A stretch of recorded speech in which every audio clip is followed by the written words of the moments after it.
বিগত ১ বছর কিংবা ২ বছর যাবৎ কাঁচা বাজার নিয়ে বাংলাদেশের জনগণের যেই পরিমাণ একটা অভিযোগ যে বাজারে এত পরিমাণ দাম কেন শাকসবজির?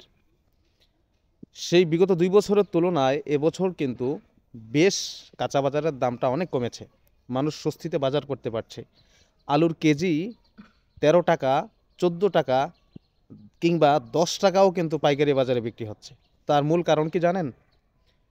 এবছর বাংলাদেশের জনগণ বা বাংলাদেশের কৃষক সমাজ যেভাবে ইন্ডিয়ার সাথে রাগ করে বা গোস্সা করে যেভাবে নিজেরা ফসল উৎপন্ন করেছে, যদি এই রাগটা বা নিজেদের আত্মমর্যাদার উপর আঘাত আসার যে একটা বল, এই বলটা যদি সবসময় দেখায়, তাহলে কিন্তু বাংলাদেশের মানুষের আর কখনো এরকম ভোগান্তি পোহাতে হয় না।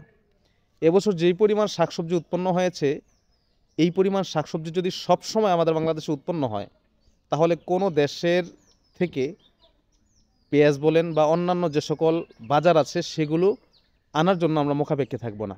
সুতরাং এই বছর থেকে আমাদের শিক্ষা নেওয়া দরকার এবং প্রতি বছর এই বছরের ন্যায় প্রতি বছর আমরা যদি বেশি বেশি কাঁচা বাজারের যে জিনিসগুলো আছে এগুলো যদি উৎপন্ন করি, তাহলে হয়তো আমাদের সামনের বছরগুলো এরকম আরামের সাথে যাবে, মানুষ সুন্দরভাবে জীবনযাপন করতে পারবে।